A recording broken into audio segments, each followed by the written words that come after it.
I've been lying to my husband for 6 months, and I was terrified he'd find out. 3 years ago, we lost our son just a few days after he was born.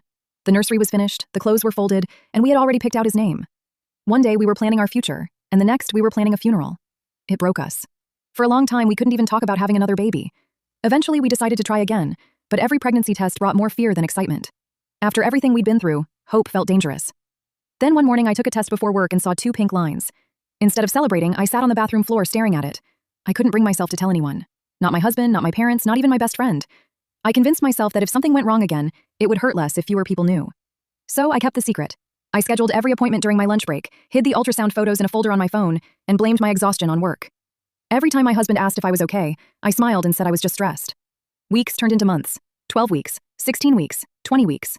Every doctor visit ended with the same words. Everything looks perfect. But I still couldn't believe it. I kept waiting for the phone call, the bad news, the moment everything would fall apart again.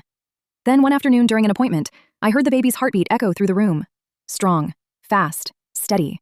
For the first time, I let myself believe this baby might actually come home with us. That night, I stopped at a store on the way home and bought the tiniest pair of baby socks I could find. When I got home, my husband was making dinner in the kitchen. I walked over, put the socks on the counter, and waited. He looked at them, then looked at me. At first, he seemed confused. Then his eyes got wide. He picked up the socks with shaking hands and whispered, "Are you serious?" I nodded. For a second, he just stood there staring at me. Then he started crying. Not loud crying, just silent tears running down his face. After a minute, he asked me one question. "How long have you known?" When I told him nearly 6 months, he laughed through the tears and said, "You've been carrying this all by yourself?" I nodded again. He pulled me into a hug and said something I'll never forget. "You never had to be brave alone." And for the first time since losing our son, I finally felt like I could breathe again.